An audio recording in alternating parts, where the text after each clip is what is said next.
We've got an hour of perfect party shortcuts that'll help you become the host with the most. Down, we have got some Hornswoggler Milk and Cookie Stout. It's from Vail Brewing. It's a stout beer brewed with lactose, cocoa nibs, and real chocolate sandwich cookies in there. So I just brushed my teeth. That's going to be weird. Ooh, that's really unusual. Oh, that is I good. like it.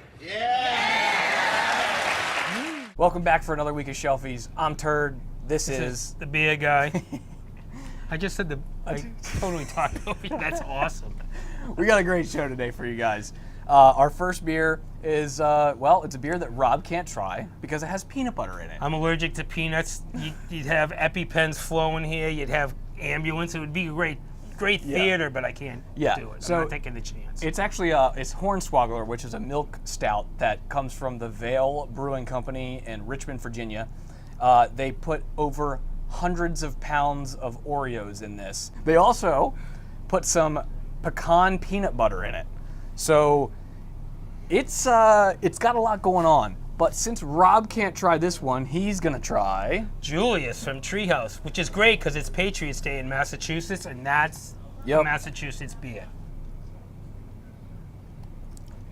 This beer is money. This money. Tropical. A little hazy IPA going on from New England. So damn good. Orange Julius, like in the mall. That's what I get. It's fantastic. I've had that beer before. It's money. It's like one of those destination beers. Actually, our first two beers are both trade-worthy line beers. Both of them are really good. It's unfortunate Rob can't try this one, so I'll give you some tasting notes. Really chocolatey, peanut butter. The Oreo comes through. There's some chunks in there. Honestly, I don't even know if they'd be visible to the camera. So like the chunks are small, even though there are chunks. There's like a little bit of the icing from the Oreo, maybe. Yeah, probably. But super sweet, super delicious, actually. Like, I was a little nervous when I first kind of like tasted this, and I was like, oh, it's dessert. But they got a lot of press from this. I mean, the Vail really capitalized on using the Oreos in the beer. So they got to be on the Chew on ABC. They had a write-up in Thrillist. Is that how you say it? Thrillist? Yeah. Something like that. I don't know. They got a ton of press from it, so hey, good for them. But man, what a way to start off the show with those two trade beers. Well, next up, I have a quick clip from my buddy Colin at Diamondback Brewing Company. He has a little info on a release coming up, and also he gives us some tasting notes on his beer that he has. Take it away, Colin. Colin Marshall here from Diamondback Brewing Company, located in fabulous Locust Point. Holding in my hand here is the Greener Machine. If you've had our Green Machine IPA, this is the big bad brother of it.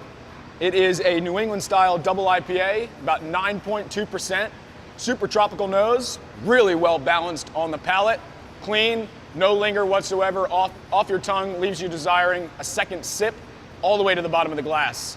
We are debuting this beer at Greener Fest 422, out in the parking lot at Diamondback Brewing Company. 1 to 8 o'clock, we'll have barbecue, oysters, 2 live bands, and releasing the cans in 4-packs cases. About 113 cases, so it's going to be a darn good time. Make sure you're there. Thanks a lot, Colin, for that.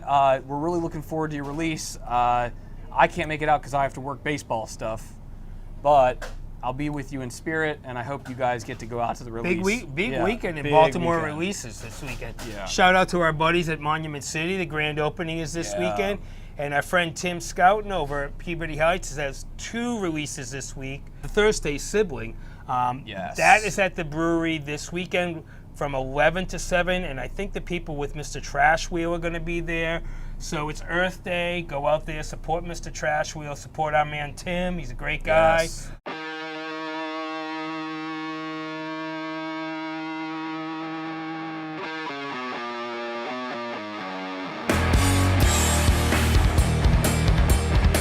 Moving on Shelfies today, we have one more beer. It's like the ultimate Shelfie treasure find.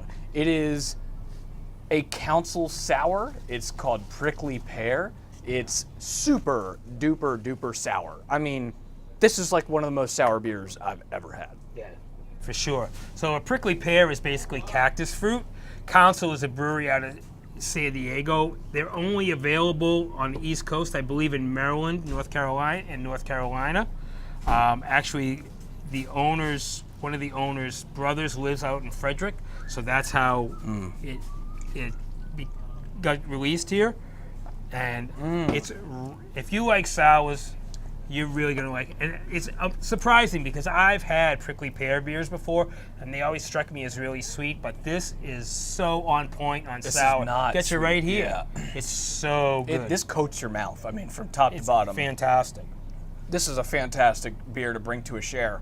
Yeah, it's fantastic. So, Well, man, super lucky that we have Council here in Maryland.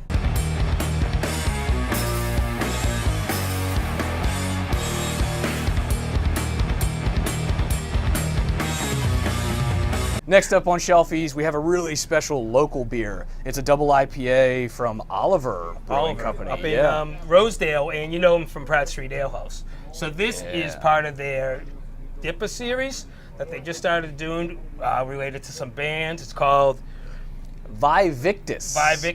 This beer is Victis. Is a whole series, Monsters of Rock. It's a bunch of metal bands. So we're gonna try it, and now try. Yep. We sit and Look at this! Look at that! And the man, the myth, the legend, Stephen Jones from Oliver's Brewing. This is his creation. Welcome. Is that my beer? That is your beer. We're talking about Did you your steal that beer. from the brewery? We did not steal it from the brewery. It was paid for. Believe me. Gentlemen, what a pleasure. What a pleasure. Steven Great Curtis, to see you. nice to meet you. And you. Thank Let's you so talk much for about this coming. beer. We'll talk Let's about do this that. beer first, and then we'll talk about Oliver's in general. So people think that being a brewer is a glamorous thing, but this is the only glamorous bit. Right, exactly. Well, cheers. It's mostly cleaning. That's what it Yeah, is. yeah, so that's much. right. It is mostly cleaning. Hey, guess what I did all day today? Cleaned. Cleaning, Yeah, yeah. that's right. So let's talk about this beer in particular, Yeah. the series, and the next one coming up. Okay, yeah. So Victis, we got a series of double IPAs. They're all themed with record labels and bands, because there is nothing in this world that pairs better with beer than rock and roll. It's a given fact. You could wax lyrical about food pairings, but rock and roll, that's where it's at. So fortunate enough to get together with a bunch of record labels, bunch of bands. So it's a 9% double IPA. I am a fan of balance and backbone in beers. So I think, and I've heard other people say that maybe it's too malty for some people, but I like a nice malt backbone. I think that's important. It's important for me anyway. And obviously, first and foremost, I'm brewing these for myself. You know, I'm very happy that you guys like them. Obviously, Of course, yeah. It keeps me gainfully employed. But you know, so there's a good malt backbone there. You know, you might get a little bit of touch of biscuitiness from the wheat, maybe a slight caramel note, but really it's all about the hops as well. So the malt is the backbone for the hops. You know, it's reasonably aggressively bittered. I would tell you the IBUs, but I don't care about IBUs, so I have no idea what they We are. don't care. Not really a thing anymore.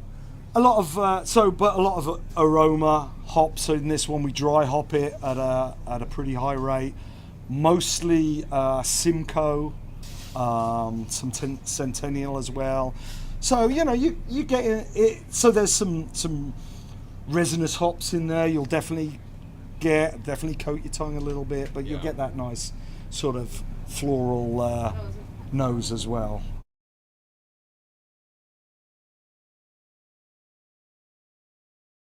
This episode is going to be continued with the rest of our conversation with Stephen Jones from Oliver Brewing Company. I hope you guys tune into that. So that'll air on the 24th, which is next Monday. So we really appreciate Stephen coming on the show. We just wanted to milk it for everything that we could. Yeah, he was a great interview. He doesn't do a lot of this kind of stuff. I'll be in Asheville next weekend, so maybe there'll be a couple live feeds from Asheville. Yeah. Me getting lit up in Asheville could be interesting. But yeah, it was great to have him, really. It was actually an honor to have him because he's been around a while. As you'll see from the videos, he's been around Baltimore for a while, one of the originals. Yeah. So anyway, stay tuned, guys. We'll see you next week. All right, see ya.